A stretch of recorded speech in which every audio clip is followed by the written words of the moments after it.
Hello guys, welcome to Pakistani real reaction. तो कैसे हैं आप सब? उम्मीद है आप सब बढ़िया होंगे और मजे में होंगे। ऐसी शॉकिंग खबर आई है जिसको बांग्लादेश को कंग्लादेश बना के रख दिया भारत ने। Big hit, India restrict Bangladesh goods entry through north east India. तो भाई साहब, जो गुड्स आती थी उनका साजो सामान जो आता था नॉर्थ ईस्ट से, भारत ने फुल ब्लॉक मार दिया। फुल अब कोई बांग्लादेशी सामान नहीं आएगा इंडिया में। भाई ये भारत कर क्या रहा है यार? ये तो बांग्लादेश पर भी एक्शन, तुर्की पे भी एक्शन, अजरबैजान पाकिस्तान पर तो है ही है, चाइना पर भी एक्शन। भारत फुल भाई अगलों को फैल रहा है यार। पहले देखते हैं भाई, काउंट करते हैं 3 2 1 एंड स्टार्ट। नमस्कार दोस्तों कल भारत ने बांग्लादेश को एक बड़ा झटका दिया है। ऑलरेडी आपको पता होगा बांग्लादेश की जो अर्थव्यवस्था है वो कोई बहुत अच्छे हालात में नहीं है और भारत के इस स्टेप की वजह से बांग्लादेश की इकोनॉमी और ज़्यादा सफ़र करने वाली है। बेसिकली क्या है कि बांग्लादेश से बहुत सारा जो गुड्स है वो भारत इंपोर्ट किया करता था नॉर्थ ईस्ट से और वेस्ट बंगाल के थ्रू, लेकिन अब यहाँ पर बड़े स्तर पर रिस्ट्रिक्शंस लगाए गए। आप देख सकते हो खबर, India restricts Bangladesh imports through north east check post. तो इसको थोड़ा सा डिटेल में समझने की जरूरत है कि एग्जैक्टली यहाँ पर हुआ क्या है, भारत ने क्या डिसाइड किया है, इसका असर क्या हो सकता है। बहुत कुछ जानने को है, चलिए आगे बढ़ते हैं। लेकिन उससे पहले आप सबको बता दूं, आप में से जो भी लोग यूपीएससी की प्रिपरेशन कर रहे हैं, 2026 का हमारा जो फाउंडेशन बैच है ये स्टार्ट हुआ है और इसके अंदर आप एनरोल कर सकते हैं by using this code Ankit live. You will get maximum discount और इसका जो लिंक है वो कमेंट सेक्शन में दिया हुआ है। चलिए शुरुआत करते हैं। सबसे पहले मैं आपको बता दूं, ministry of commerce and industry के अंदर directorate general of foreign trade आता है और उनके द्वारा कल ही अनाउंस किया गया कि जो नए पोर्ट रेस्ट्रिक्शंस है वो बांग्लादेश पर लगाए जा रहे हैं। कहने का मतलब यह है कि देखिए क्या होता है ना कि जो हम इंपोर्ट करते हैं गुड्स को, या तो कार्गो के थ्रू जो शिप है उसके माध्यम से आता है, फ्लाइट के माध्यम से आता है जो फ्लाइट कार्गो होती है, या फिर जो लैंड बॉर्डर है वहाँ पर जो दूसरे कंट्रीज़ के साथ बॉर्डर सटता है तो वहाँ पर कई सारे चेक पोस्ट देखने को मिलते हैं, तो वहाँ से भी जो गुड्स है वो एंटर करता है। तो बांग्लादेश के साथ तो आप सब जानते ही हैं काफ़ी बड़ा बॉर्डर शेयर होता है। नॉर्थ ईस्ट के इतने सारे स्टेट्स हैं, आसाम हो गया, त्रिपुरा हो गया, फिर यहाँ पर वेस्ट बंगाल भी हो गया। तो यहाँ से जो गुड्स हैं इन बॉर्डर स्टेट से होकर गुजरते हैं। लेकिन अब यहाँ पर भारत सरकार ने basically directorate general of foreign trade ने रिस्ट्रिक्शंस लगा दिया है और ये जो मूव है वो कहीं ना कहीं आपको देखने को मिलेगा। जो इस समय सिचुएशन है बांग्लादेश के अंदर, जो रिटेलिएटरी मेजर्स भारत ले रहा है, इससे दोनों देश के बीच में और ज़्यादा आपको प्रॉब्लम्स देखने को मिलेगी। तो यहाँ पर रिस्ट्रिक्शंस क्या हुआ है पहले मैं आपको बताता हूँ। बेसिकली भारत ने रिस्ट्रिक्ट कर दिया है imports of following Bangladeshi product. मैं आपको बताऊंगा अभी यहाँ पर कौन कौन से प्रोडक्ट हैं। लेकिन क्या है ना कि यहाँ पर बहुत सारे लैंड कस्टम स्टेशंस हैं और इंटीग्रेटेड चेक पोस्ट है नॉर्थ ईस्टर्न इंडिया में। वहां से जो पहले एंट्री होती थी उसके ऊपर बैन लगाया गया है। कहने का मतलब अगर आप ये मैप देखोगे यहाँ पर तो बांग्लादेश के साथ काफ़ी बड़ा बॉर्डर सटता है। फिर इसके अलावा आसाम वाला बॉर्डर हो गया, मेघालय हो गया, त्रिपुरा हो गया, मिजोरम हो गया। तो यहाँ से काफ़ी सारा जो गुड्स है भारत के नॉर्थ ईस्ट में एंटर करता था, वेस्ट बंगाल में एंटर करता था।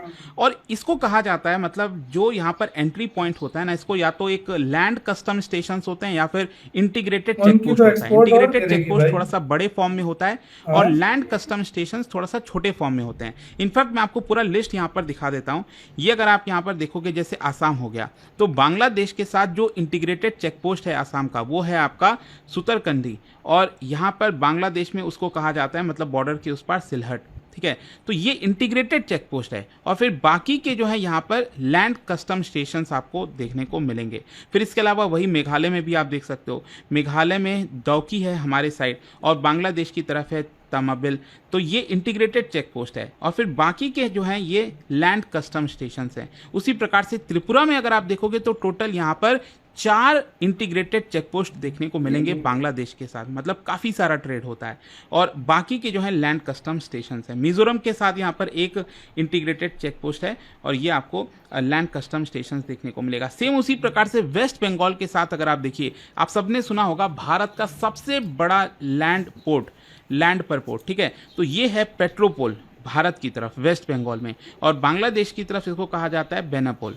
तो ये इंटीग्रेटेड चेक पोस्ट है और एक और यहाँ पर वेस्ट बंगाल में इंटीग्रेटेड चेक पोस्ट है और बाकी के जो हैं वो लैंड कस्टम स्टेशन हैं। तो आप समझ पा रहे हो कि इतने सारे एंट्री पॉइंट हैं जहाँ से ये जो गुड्स वगैरह है वो भारत में एंटर करता था बांग्लादेश के। तो ये कौन से गुड्स के ऊपर रिस्ट्रिक्शंस लगाया गया है? सबसे पहला है यहाँ पर रेडीमेड गारमेंट्स, जैसे शर्ट, पैंट, टी शर्ट्स, ये बांग्लादेश से हम इंपोर्ट कराते थे इन रास्तों के थ्रू, तो ये अब बैन कर दिया गया, ये अब नहीं आएगा। Processed food item, biscuit, chips, ship या कॉन्फेक्शनरी, जहाज के स्नैक्स, साथ आए। ये सब चीज़ें आती थी। कार्बोनेटेड जो ड्रिंक्स वगैरह हैं, सॉफ्ट ड्रिंक्स, एनर्जी ड्रिंक्स, ये सब नहीं आएगा। प्लास्टिक्स हो गया, प्लास्टिक बकेट, टॉयज, चेयर्स, ये सारी चीज़ें। कॉटन वेस्ट वगैरह हो गया, जैसे industrial grade cotton by products होता है, ये भी अब नहीं आएगा। वुडन फर्नीचर हो गया, सोफा, बेड, टेबल, चेयर, मतलब ये जितनी भी चीज़ें हम इंपोर्ट कराते थे, अब इसके ऊपर ट्रकों के थ्रू रिस्ट्रिक्शंस लग आती गया थी है। इस तरह, तो हाँ बेसिकली इन राज्यों के थ्रू ये सभी आइटम्स अब भारत में नहीं आ सकते हैं। तो यहाँ पर अब क्वेश्चन ये है कि अगर आ सकते हैं तो कैसे आ सकते हैं। मतलब यहाँ पर हमने गुड्स के ऊपर कंप्लीट बैन नहीं लगाया अच्छा, है, सी पोर्ट मतलब के एक ऊपर। प्रकार से हमने इतनी हैवी पेनल्टी खर्चा डाल दी है ज्यादा बांग्लादेश होगा के उसका, ऊपर कि बांग्लादेश उनके का। लिए ये सामान भेजना मुश्किल हो जाएगा, कॉस्ट महंगा बढ़ भी हो जाएगा। जाएगा। मतलब हमने हाँ। ये कहा है कि सिर्फ Indians 2 लेंगे ही पोर्ट नहीं। के थ्रू ही आप हाँ ये भाई। भेज सकते हो, मतलब कोलकाता शिप के और- माध्यम से आप भेज सकते हो। या वही तो आप बात। इन सामान को शिप के माध्यम से मुंबई भेजे, वहां से जो कोलकाता। नवा शेवा पोर्ट है कोलकाता फिर उसके करीब माध्यम है। से भारत में एंटर करेगा, या फिर कोलकाता में जो श्यामा प्रसाद मुखर्जी बड़ी पोर्ट है दूर उसके है माध्यम से मुंबई एंटर साइड। करेगा। हाँ। तो आई होप आप समझ पा रहे होगे कि पहले ये जो आप देख अब लो ये entry चीजें point, महंगी हो जाएंगी, यहाँ से इंडियंस जैसे वेस्ट मंगवाएंगे बंगाल ही से नहीं। लैंड हाँ के भाई। थ्रू आता था, तो बड़े कम कॉस्ट में आसानी से भारत में एंटर कर जाता था बांग्लादेश के प्रोडक्ट। लेकिन अब हमने क्या कहा कि यहाँ पर एक काम करो, बे ऑफ बंगाल में जो शिप है उसकी लोडिंग करो, या तो उसको वेस्ट बंगाल के पोर्ट पर भेज दो या फिर मुंबई भेज दो। तो इन्हीं 2 चेक पॉइंट के थ्रू जो है, पोर्ट के थ्रू आप अपने सामान को भेज सकते हो। अच्छा हाँ, यहाँ पर एक और चीज़ है, कुछ ऐसे इंपॉर्टेंट सामान है, एसेंशियल इंपोर्ट है, जिसके ऊपर अभी हमने रिस्ट्रिक्शंस नहीं लगाया है। जैसे फिश एंड सी फूड हो गया, लिक्विफाइड पेट्रोलियम गैस हो गया, एडिबल ऑयल हो गया, क्रश्ड स्टोन्स हो गया। और साथ ही साथ क्या होता है ना कि बहुत सारा सामान बांग्लादेश नेपाल भी भेजता है और भूटान भी भेजता है, तो हमने उसके ऊपर रिस्ट्रिक्शंस नहीं लगाया है, क्योंकि ऑब्वियस सी बात है ये फ्रेंडली कंट्रीज हैं, हम नहीं चाहते हैं कि यहाँ पर किसी भी उनको प्रकार के नुकसान। रिश्ते बिगड़े। तो ये जो आइटम्स हैं ये लैंड पोर्ट के थ्रू आ सकते हैं, ये जो इंटीग्रेटेड चेक पोस्ट और ये सब चीज मैंने बताया। लेकिन बाकी के जो आइटम्स मैंने आपको बताया, ये ज्यादा सारे बिकने वाली चीजों के हुई है। ऊपर ज्यादा बिकने restrictions वाली लगा हुआ है, दिया जो गया। भारत- अब क्वेश्चन अब यहाँ पर भारत यही के लोग आता है लेंगे ही कि नहीं। आखिरकार भारत ने ऐसा क्या किया, क्यों किया। मतलब कोई ऐसा तो है नहीं कि भारत को बस रात को एकदम ख्याल आया कि हमने ऐसा करना है और हमने कर दिया, ऐसा नहीं है। बांग्लादेश कुछ ना कुछ तो करता ही रहता है। तो अभी एक्चुअली इन्होंने किया क्या था, अप्रैल 2025 में बांग्लादेश ने क्या किया था, भारत से जो इंपोर्ट ये लोग कराते हैं, हमारा जो यान इंपोर्ट हो गया, तो इसके ऊपर इन्होंने कुछ रिस्ट्रिक्शंस डाल दिया लैंड पोर्ट के थ्रू कि ये नहीं आ भारत ने बदला सकता। लिया। मतलब भारत जो एक्सपोर्ट करता है बांग्लादेश के उल्टा ऊपर, तीर इन्होंने इसके बांग्लादेश ऊपर ने लिया रिस्ट्रिक्शंस मतलब। डालना स्टार्ट कर दिया। हाँ फिर भाई। भारत के जो ट्रक्स हैं बेनापोल में, मतलब बांग्लादेश में जो बेनापोल है, हमारी तरफ पेट्रोपोल है, वो वाले इंटीग्रेटेड चेक पोस्ट पर इंस्पेक्शन टाइम बढ़ा दिया, मतलब इंडियन ट्रक्स जो हैं वो जल्दी से एंटर ना कर पाए। फिर इसके अलावा जो कस्टम क्लियरेंसेस वगैरह हैं उसको डिले कर दिया। तो एक प्रकार से ये नॉन टैरिफ बैरियर था बांग्लादेश की तरफ से। मतलब बांग्लादेश ये चाहता था कि भारत के जो प्रोडक्ट्स हैं वो आसानी से बांग्लादेश में एंटर ना कर सकें।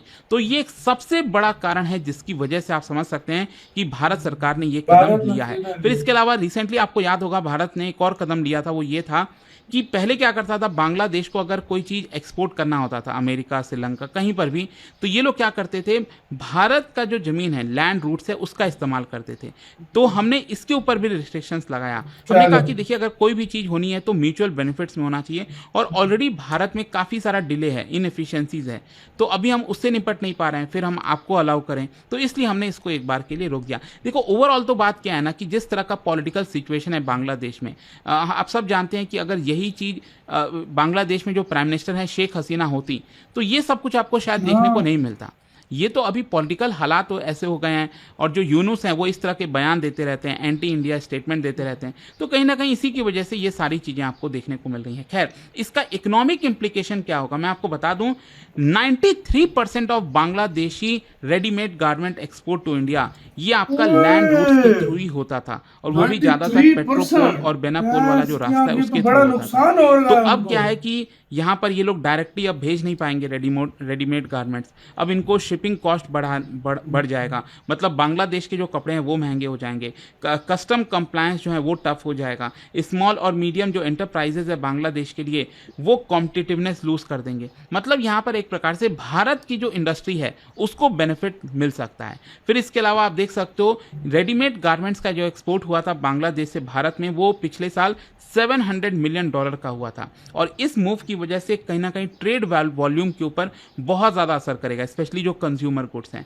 और फिर इसके अलावा मैंने आपको ऑलरेडी बताया कि जो पॉलिटिकल रिलेशंस हैं भारत और बांग्लादेश में वो भी काफी खराब चल रहे हैं। स्पेशली आपको याद होगा यूनुस ने जिस तरह से नॉर्थ ईस्ट को लेकर क्वेश्चन किया था, चाइना में जाकर नॉर्थ ईस्ट को लेकर सवाल उठाया था, तो ये कहीं ना कहीं भारत के लिए एक बड़ा झटके जैसा था कि ये क्या कर दिया, ये क्यों इस तरह के स्टेटमेंट दे दिए। तो कहीं ना कहीं उसके पीछे का भी आपको कारण देखने को मिलेगा। खैर, इसका पॉलिटिकल सिग्निफिकेंस क्या है, देखो भारत ने एक सिग्नल भेजा है बांग्लादेश को कि अगर आपको ट्रेड करना है भारत के साथ तो म्यूचुअल बेनिफिट्स पर होना चाहिए। ऐसा नहीं है कि आप हमारे ऊपर रेस्ट्रिक्शंस लगाओगे और भारत चुपचाप बैठा रहेगा।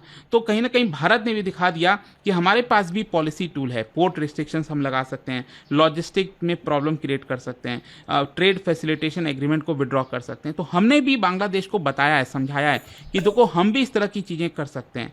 और जहां तक जियोपॉलिटिकल एंगल है, देखो क्या है ना कि यहां पर हम चाइना और बांग्लादेश की जो कनेक्टिविटी इनिशिएटिव्स है उसको भी काउंटर करने की कोशिश कर रहे हैं। भारत अपना जो रोल है प्राइमरी ट्रेड कॉरिडोर के थ्रू उसको एक प्रकार से असर्ट करना चाहता है कि आप उस माध्यम से आइए।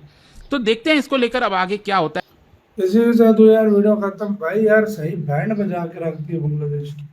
जो मेन उनके गुड्स यार थे, सीधी सी जो बात है, मेन उसने भी आइटम उड़ता हुआ थे, तीर लिया पहले बांग्लादेश उसने ने। पंगा लिया कि मतलब उसने तो चलो टाइम थोड़ा बढ़ा दिया था या क्लियरेंस में थोड़ा टाइम ले रहा इंडिया ने बंद ही था, कर भारत दिया। ने फुल तोड़ दिया भाई रेडीमेड गारमेंट्स के सिर्फ एक साल में $700 मिलियन के बेचता है सिर्फ वो भारत को। तो खुद सोचो अगर ये देर से दूसरी साइड से जाएगा, महंगे होंगे लोग, मगर इंडियन मंगाएगा नहीं, वो इंडियंस अपना लेंगे। जाहिर बात है मंगवाएगी नहीं, सीधी सी बात है। मतलब बड़ा और इंडियंस चीजें को काफी उससे सारी सस्ती चीजें हैं। कबलिश दे देगी। मतलब यही समझो कि लैंड के थ्रू नॉर्थ ईस्ट में बांग्लादेश कम से कम $2 बिलियन से ज्यादा का सिर्फ ये जो चीजों पे रिस्ट्रिक्शन लगी है वो बेचता इससे था। बचत करता था ना भाई, भारत ने तुम दिए पूरा। अब आपका क्या कहना है, सही किया भारत ने, गलत कौन बताना, अब वो तो चल रहा है।